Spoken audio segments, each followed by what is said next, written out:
Olha, Doutor Sono é um filme com grandes responsabilidades, seja por ser mais uma adaptação do grandíssimo Stephen King ou por continuar a história de O Iluminado, seja pelo livro, pela minissérie da década de 90 ou pelo clássico do Stanley Kubrick de 1980. Será que esse filme conseguiu chegar perto em termos de qualidade ou foi uma decepção?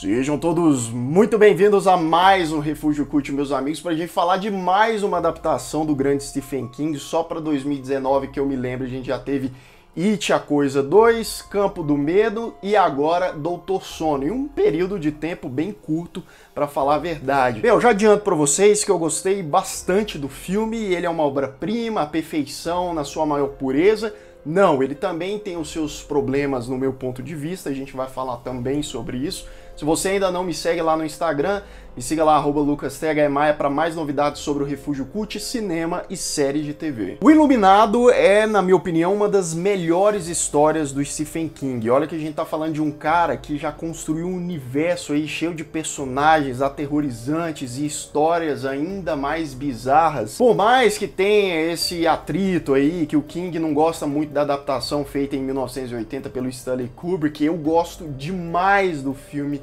feito pelo Kubrick. E Doutor Sono, apesar dos pesares, ele leva muito em consideração a obra realizada em 1980. Inclusive você tem várias referências, aparições ali, quase que o filme todo, para ganhar a gente na nostalgia.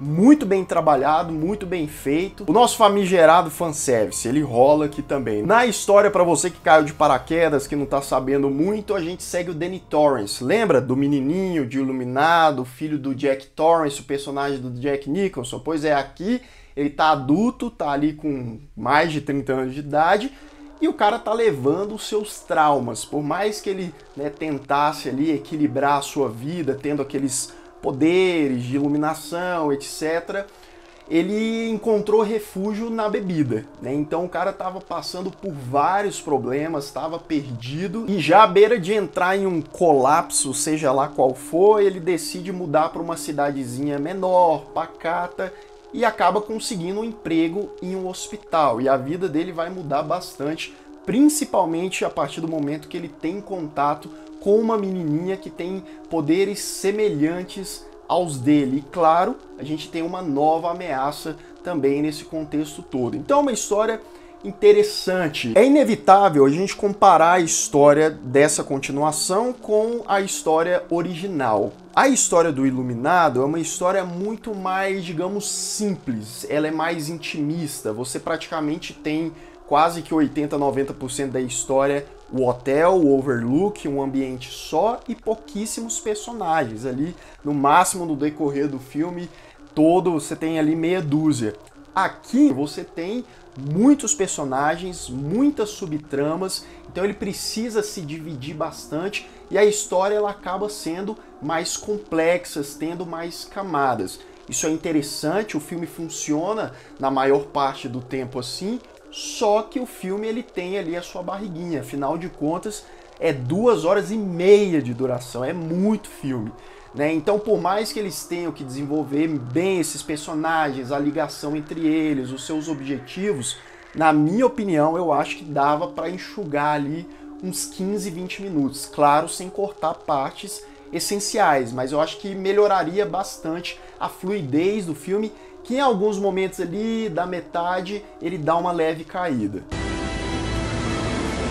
Mas na minha opinião, o cuidado, o carinho que eles tiveram com a produção compensa todos esses pequenos problemas, porque o Mike Flanagan, que é o diretor, inclusive é um cara que é bastante promissor no cinema, série de TV, ele é o criador da Maldição da Residência Hill, da Netflix, Rush, A Morte Ouve, também um filme da Netflix, é dele. E o cara tem visão, ele tem identidade, ele tenta trazer coisas desafiadoras, seja no ângulo de câmeras ou como ele vai mostrar a ambientação em torno de um personagem, tudo isso a gente vê aqui. O ator Ian McGregor faz o Danny Torrance adulto, eu gosto muito desse ator, eu acho um dos melhores da sua geração e ele manda muito bem aqui, ele tem essa carga dramática nas suas costas. O personagem ele tem a sua evolução no decorrer da trama. A Rebecca Ferguson, que faz a Rose, a vilã do filme, ela é imponente, ela tem um ar assustador, misterioso, tá muito bem aqui. E uma surpresa é a atriz Kylie Curran, que faz a Abra, né, que é a garotinha que tem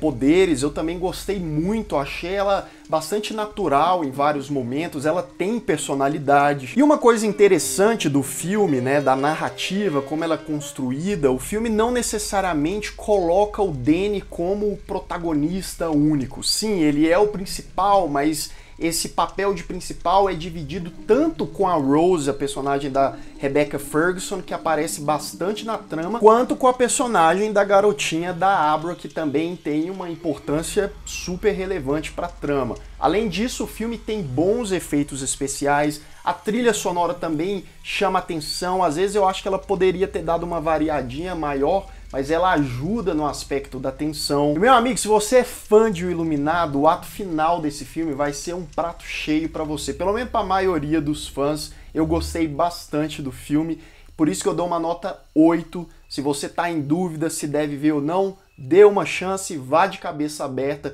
que é uma história que vale a pena conferir. Atenção, aviso de spoiler. A partir de agora, continue por sua conta e risco.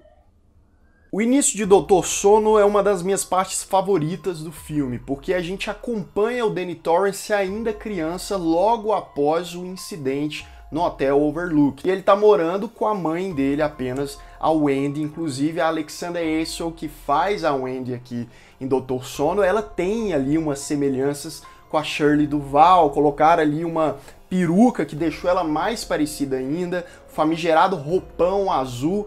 E aí o Danny, obviamente, tá tentando encarar aqueles fantasmas do passado, e logo no início você já vê algumas referências ali do que ele passou no hotel, por exemplo. Só que aí mesmo o garoto batalhando ali para esquecer essas coisas, né, para deixar vamos deixar esse negócio de espírito para lá, ele se torna um adulto bem perturbado, com problemas psicológicos, né?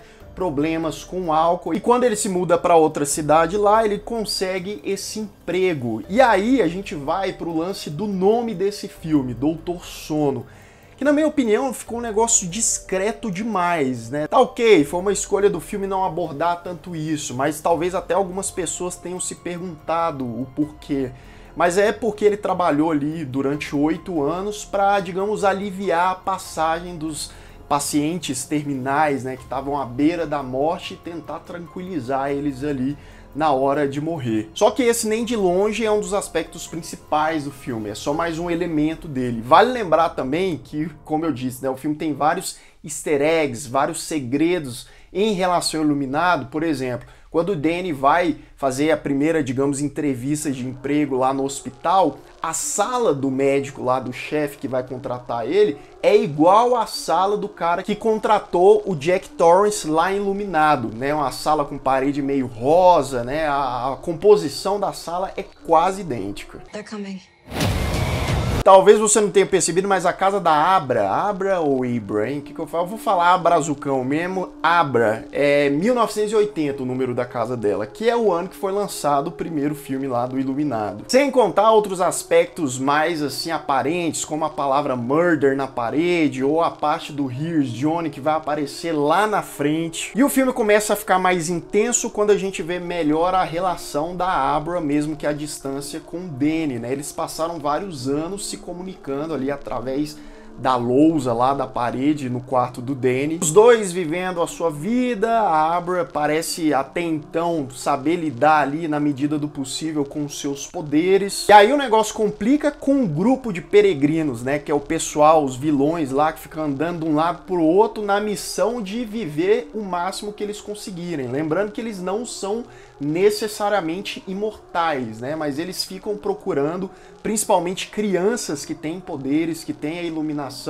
para sugar a vida deles e ganhar vida, mais anos aí pela frente. Eu achei interessante pra caramba o conceito desses vilões, né? Mais uma vez a Rose, que é a chefona lá, ela é bem interessante até com seu visual meio Slash do Guns N' Roses, com seu chapéu maluco ali. E aí a gente tem as partes que eles mostram eles capturando a criança como o menininho do beisebol, né? Pra pegar a vida deles. ou a parte que eles pegam alguém para ser integrante do grupo deles ali. Então, por exemplo, tem um senhor lá que acaba morrendo em certo momento, que ele viveu na época dos gladiadores, né? Então tem gente ali que já tem milhares e milhares de anos. E é nesse momento, em alguns outros também, que o filme ele tem ali a sua barriguinha, ele dá uma segurada no desenvolvimento e tal, poderia ser algo mais sutil. E aí quando eles descobrem a localização da Abra, eles vão atrás dela, só que uma coisa legal do filme é que a Abra, ela é a mais poderosa de todos ali, até mais que o Danny ou os integrantes desse grupo, e eles caem um por um, meu amigo. Eles fazem ali uma emboscada naquele momento, os caras usam os rifles ali, e é tensa a conclusão dessa cena quando, infelizmente, o amigo do Danny acaba morrendo também. E aí, depois de cerca de 2 horas, a gente vai pro esperado gran finale, que é aonde? É no Hotel Overlook, meus amigos, porque o Danny leva a Abra pra tentar atrair a Rose, que foi a única do grupo que sobreviveu, tá indo atrás de vingança e, claro, pegar a Abra, e eles têm o grande embate lá dentro. E é aí que rola nostalgia pra todo canto, é fanservice, né? O Danny ali caminhando pelo hotel e passando pelos corredores, e aí de vez em quando eles recriam cenas que na maioria delas são interessantes. Tem aquela cena que ele senta ali no bar, e aí o barman é nada mais e nada menos do que quem? Jack Torrance. Eles pegaram um ator ali parecido até com Jack Nicholson, principalmente no corte de cabelo, no formato do rosto ali. Às vezes até aparece um pouquinho de fanservice demais, né? Um conjunto ali, um atrás do outro. Talvez um dos mais interessantes é quando os fantasmas são liberados pelo Danny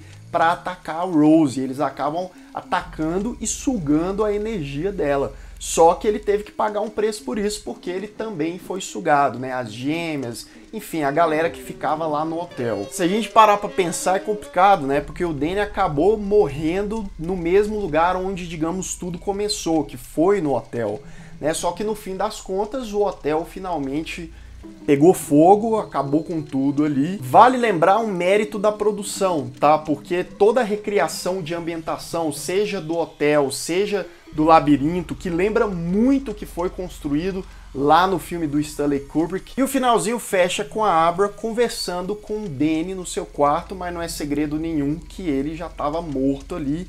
Provavelmente eles iam manter um contato, e diferente do Danny, que apesar dos seus poderes era uma pessoa fragilizada, né, por conta de todo o peso que ele carregava, a Abra ela sempre se mostrou uma personagem mais forte que ele, né? Apesar dela ser uma garotinha ali de 13 anos de idade, ela era mais corajosa, ela queria encarar o negócio ali de frente, e ela decidiu assumir o seu poder no fim das contas. Então, sendo pela nostalgia, ou revendo personagens interessantes do passado, ou conhecendo novos personagens intrigantes, que Doutor Sono vale bastante a pena conferir. E você, o que você achou do filme? Se você ainda não assistiu, tá ansioso para ver? Se você ainda não é inscrito aqui no canal, se inscreva aqui embaixo, clique no sininho para receber todas as notificações e deixe seu like, que sempre ajuda muito o Refúgio Cult. Vou ficando por aqui, um grande abraço e até mais.